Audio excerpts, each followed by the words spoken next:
Good morning, good afternoon and good evening, and welcome to the renewable energy presentation. My name is Peter Shelley. I'm the Sustainability Manager at Australia Post, responsible for energy and carbon. I've been doing that role for around 6 years. The presentation today is designed to give you an insight into the approach to renewable energy at Australia Post, as well as the level of activity in Australia as a whole. There is a Q&A at the end of the session, so feel free to think of a question and hopefully I'll be able to answer.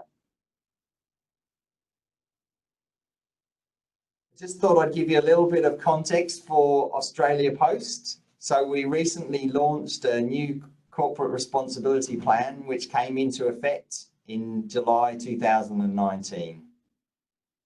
The plan has been set up in 3 key themes: inclusivity, prosperity, and thriving.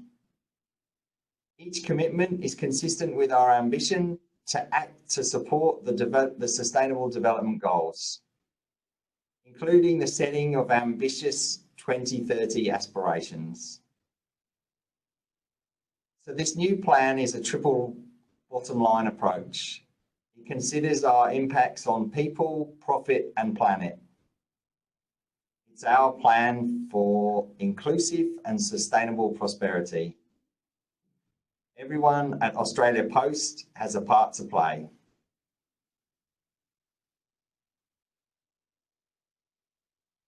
The broader team I work in are responsible for managing progress against the whole plan, and I have specific responsibility for bringing the planet-based activities to life.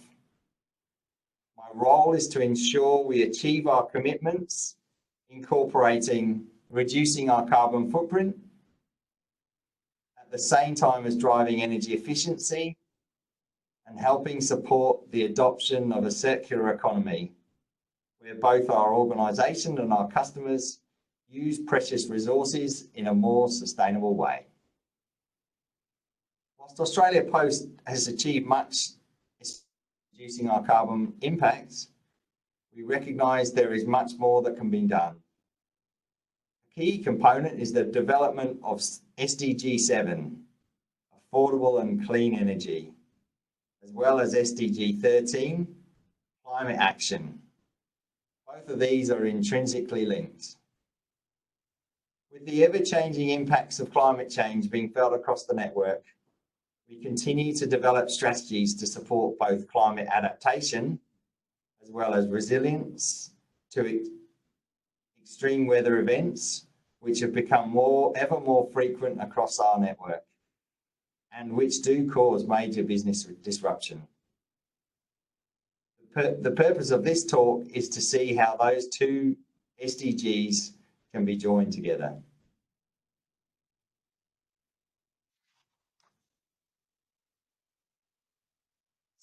Of context for Australia Post. In 2010, we set a public target to reduce our greenhouse gas emissions by 25% from a 2000 baseline.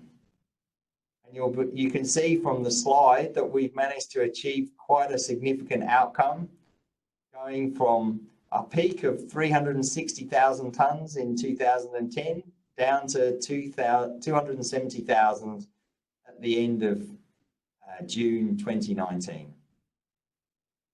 And what have we managed to achieve in that process? We've seen carbon savings of 89,000 tonnes. We've saved 60,000 megawatt hours of electricity, which is the equivalent of the load in our largest state in Australia, in New South Wales. Overall, this represents a 25% reduction in grid energy. The program itself has provided total cost avoidance of 63 million, roughly equates to about 50 million euros on the initiatives that we've implemented, as well as annual cost avoidance of $12 million. We remain on track to deliver the 100,000 tonnes which are required by the end of next year. So what are some of the key highlights?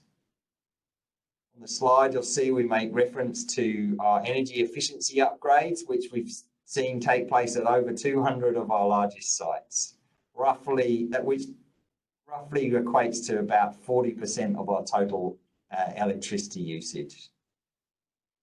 We've seen solar installed at 50 sites, including a 2.1 megawatt system at Sydney Parcel facility, which represents over 7,000 panels.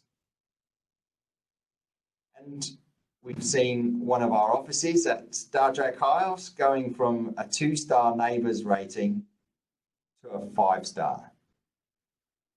The final point about buying directly from a wind farm for our head office in Melbourne, I will explain later.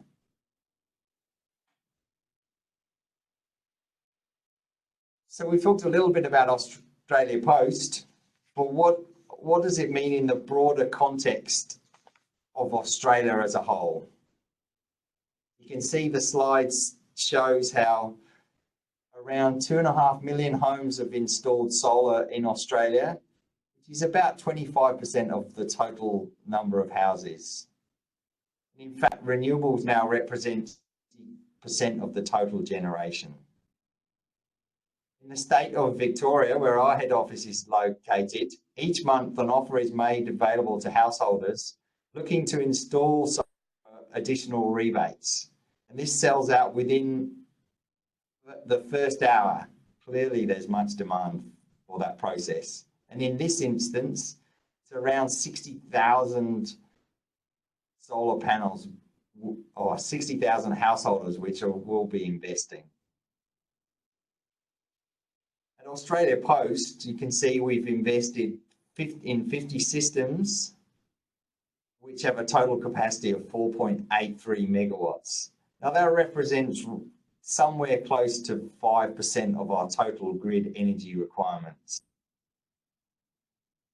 This year we'll see 2 new projects going live, the Brisbane Parcel facility and our RDF Parcel facility, both of which will have a 1 megawatt system installed. So that's over another 3,000 panels each going into the network.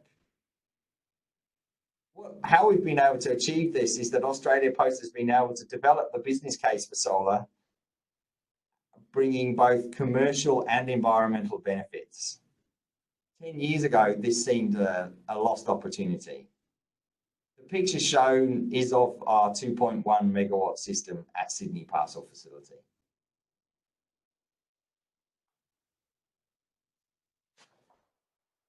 So what about our renewable energy investments? The slide here captures a project that I'm really proud of being involved in, which involved us working together with an additional 13 partners. Now the names will probably not mean much to you, but what they do represent is a number of local governments, large businesses, and even the Melbourne Zoo. Each of the consortium members had their own requirements and sought to invest in a new renewable energy project. The idea was to match the needs of us as individual customers with the needs of the developer, its financiers, and the energy retailers. Now, this was actually an enormous challenge, and the project took around 3 years to complete, but I'm pleased to say that that's actually being brought to fruition.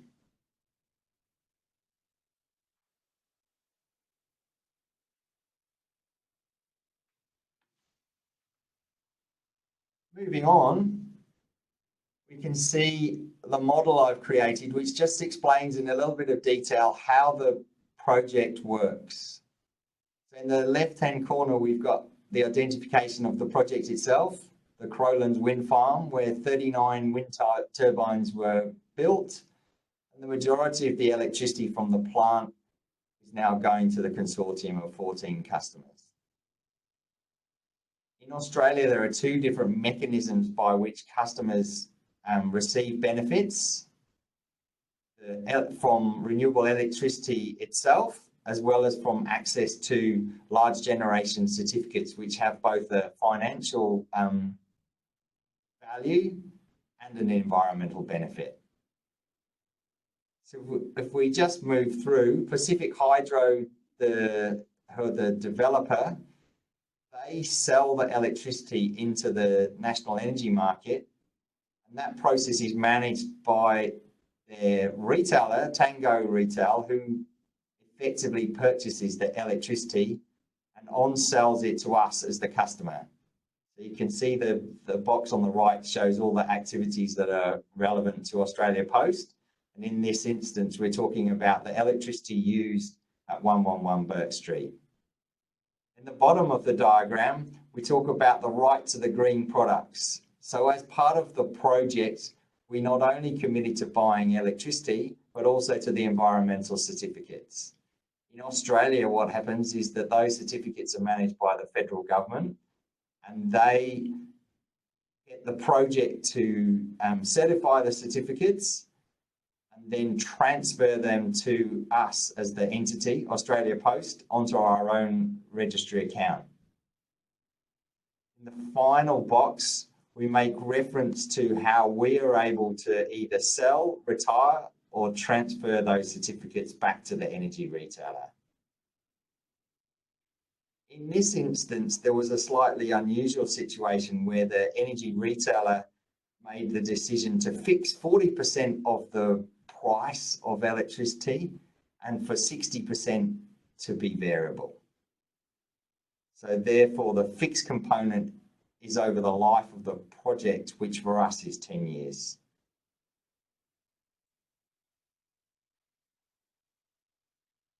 The great thing about this project is that we've been enabled to facilitate this same model being replicated in other instances, usually in a more simplistic manner, but shorter term commitments are now becoming available, and retailers sell at either 5 or 7 years, which creates some competitive tension and enables organisations like ourselves to purchase electricity via their retail contract rather than bearing the risk of being involved in the project and the timeframes taken for us to receive the benefits. But how does this fit in with the bigger picture in Australia? I'll show a slide here which is pretty unique. It shows that on particular days there can be real extremes in generation. Yes, you are reading those figures correctly. They all do say $0. And what that means is that on this day, all generators selling their electricity in the market actually didn't receive anything in value for them.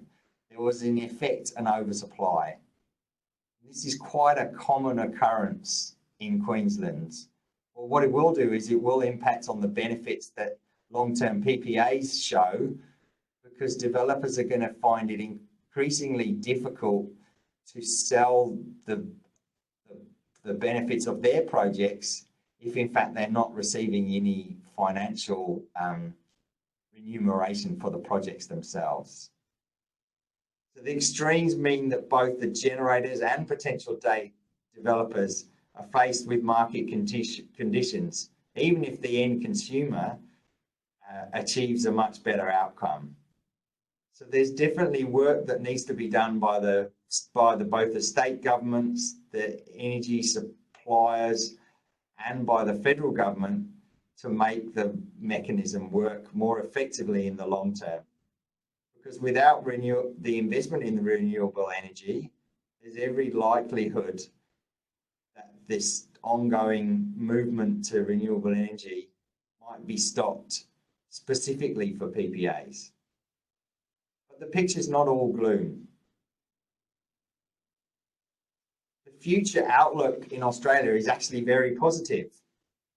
Australia has huge solar and hydrogen potential, especially for export, as well as grid transformation.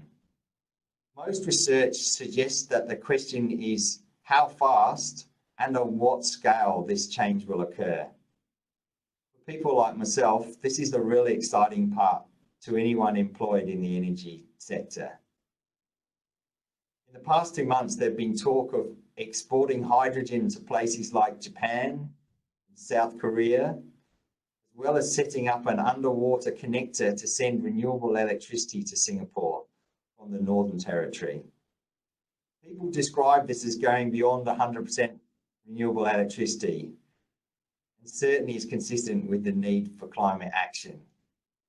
In fact, the figure of 100% is dwarfed by a recent message from the Australian Renewable Energy Agency, a government entity, which was talked about a transformation of potentially up to 700% renewable electricity. We're not only meeting our own needs, but meeting the needs of others. Similarly, whilst the transport industry has been slow to develop, there is great optimism that transformation will occur. It will require different stakeholders to work together. For Australia Post, this is especially relevant. As we now have over 2,500 electric vehicles and are looking to double this number next year. We recently were the first company to trial a Fuso Cantor truck in Australia, and as we seek ways of decarbonising our large fleet.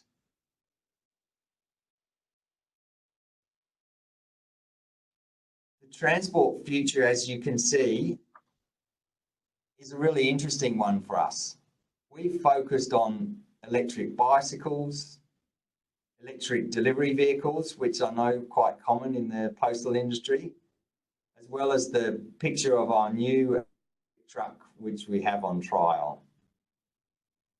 If we are to make significant inroads on our carbon footprint, then we will require an electric solution unless there's other transformation in the fuel industry. At the moment, that would seem less likely, which is why we've gone down this path for Australia Post. Thanks for listening to me today. I'm sure many of you will have similar stories of hope and of excitement around the types of projects that you're running. And I look forward to hearing of them, as well as being able to answer any questions that you might have. Thank you for listening.